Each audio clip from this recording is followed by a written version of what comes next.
Hello everyone! It's been a while, I know, but I come back with a fun video, and that is to show you my skincare routine. My skin, honestly, I hate to break it to you, it's been really awesome. My skin has been really good, and so I think I feel comfortable sharing my skincare routine because I think I finally found a formula of products that work for my skin. And so let me show you what I do. This is my nighttime routine, by the way. I'll show you a daytime one, which is more simpler, another time, but for now, I'll show you what I do with my nighttime skincare routine. Okay, first things first, I need to set my hair back here with this little headband. And just make sure the hair is good to go. It's not a hair wash day. And I didn't get too sweaty throughout the day, so we're good to preserve it. And what I'll do before I wash my face is I'll take off my mascara and some of my makeup products. So what I use for my mascara is waterproof, so I have to use this Neutrogena oil-free makeup cleanser, and it says that it takes off even waterproof mascara. And so what I'll do is I'll take some cotton rounds that I have here, I'll soak it, and then I will just make sure my mascara is pretty much off for the most part, and then I'll get into the cleansing. And what I like to do here is I'll soak the cotton pad with the makeup remover, and I'll just let it sit on my mascara like this for a little bit, and I find that it kind of saturates the makeup and then it just wipes off even easier. So typically what I'll do is I'll wash my face in the shower, because that way I can bring the cleanser kind of all the way up to my hairline and then just make sure there's no residue in nooks and crannies of my skin and my hairline. But for the purpose of the video, I'm going to go ahead and just do the cleansing in front of the camera, in front of my sink. And then you'll kind of see why this one's my favorite. This one is the Roche-Posay, the Normal to Dry Skin Hydrating Gentle Cleanser. Before using this one, I was using the Cetaphil one. I actually still have the Cetaphil one. What is it called? Just in stock, in my bathroom. I have a dispenser of it because I buy it in bulk from Costco. I'm just rubbing the product together. Okay, so one thing I like about this cleanser is that it doesn't really foam very much. And I found that when cleansers foam up on my face, personally, because I think I have sensitive skin, it just leaves my skin feeling more dry than it already is. So I can't really afford to have some of the foaming ingredients in my cleansers. And it's doing the job up here. I'll also double cleanse. I usually will double cleanse. And so what I'm going to do is I'm going to go in like this. I'm going to wash this off, and then I'm going to do this one more time. Yeah, there was a moment in time where my skin barrier was just so fucked. And it took a long time for me to come to terms with this, but I actually have sensitive skin. And growing up, I didn't really have a lot of breakout issues, but I dealt with eczema all my life, and so I just associated myself with having dry skin, but not necessarily sensitive skin.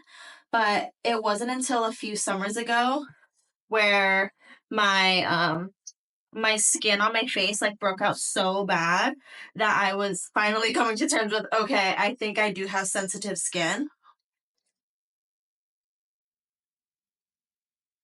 Okay, now I'm gonna pat dry with a clean paper towel. And this is just the Kleenex paper towel, by the way.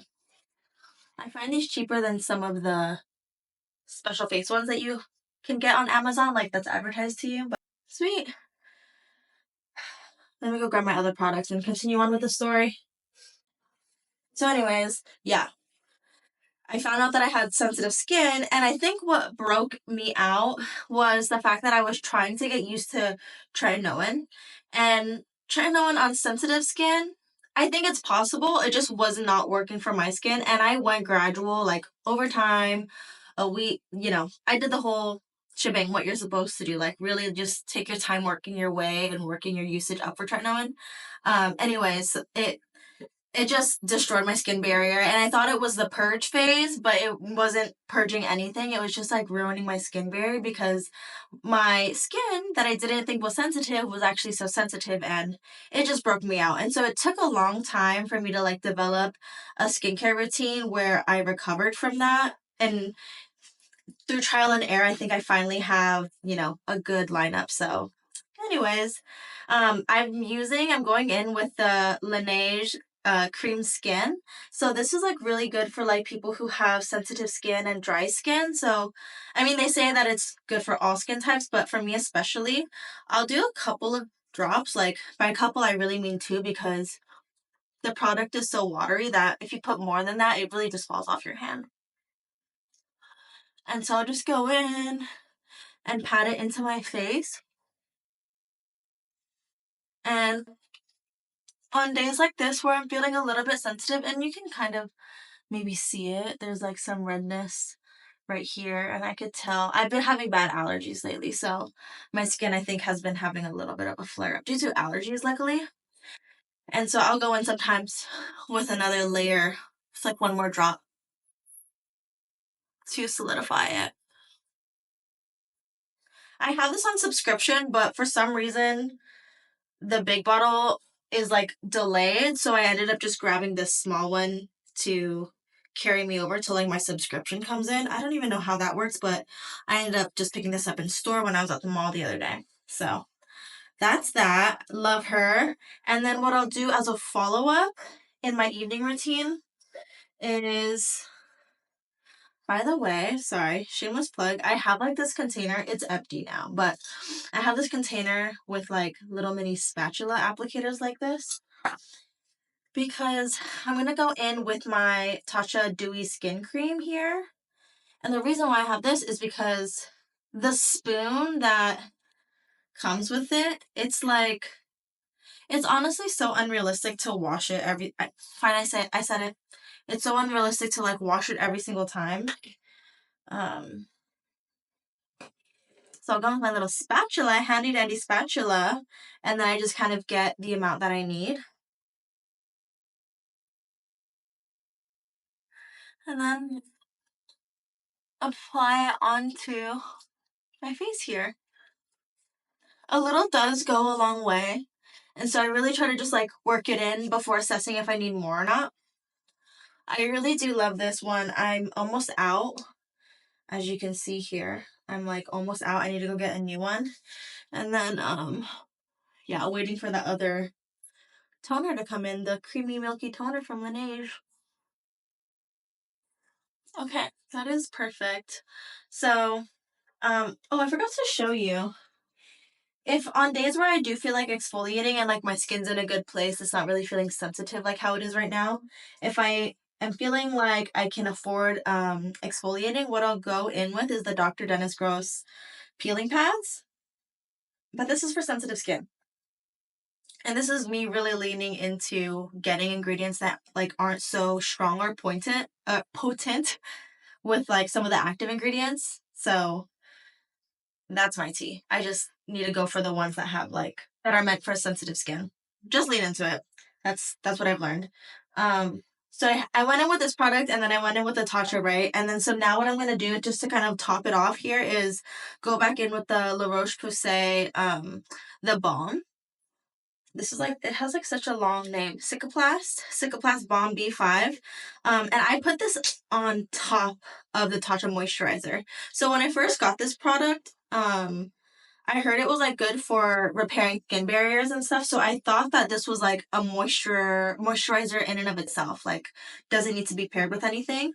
And so I tried it for a couple of days with just the balm by itself. And the balm didn't really make me feel very moisturized when I tried it by itself for a couple of days. And I just come to learn that it's best if you just put it on top of a good moisturizer. It's almost like slugging in a way. If you've heard of slugging, it's like where you put some petroleum or petroleum jelly, I mean, all over your face to kind of like seal in the moisturizer. It's kind of like that. Definitely doesn't feel like that. But that's just how I view it. It's just like a topper. I hope that makes sense. But anyways, my skin loves it, and that's kind of what's been working for me because, like I mentioned, I lean dry. I lean dry, and this is what makes me feel hydrated. And then anything left over that I don't, that I have like still remaining like product on my hands, I'll work it down behind my ears, behind my neck, into my neck. And then I'll still have residue of like product, so I'll just put it on my hands. Last but not least, so I do I do get my eyebrows laminated, and when you put perm on your brows, because that's basically what lamination is, right? Like you're perming your brow hairs to stay a certain way. It sometimes will dry out your hairs, or it will, you know, over time it might like damage the hair if you don't take care of it. And so I'll just oil my little eyebrow hairs and then just brush them up in the direction that I will usually style them, just so the perm lasts a little bit longer, because if I just left them crazy like this, like I feel like the perm will not, it'll just start going crazy. So that's it. Thank you so much for watching. I hope you enjoyed this skincare routine, my evening skincare routine. If you have any questions, feel free to let a girl know. I do use different products for my daytime skincare routine, so I might show you that in another video if you're curious, but that is basically it. Thank you so much for watching. Bye-bye.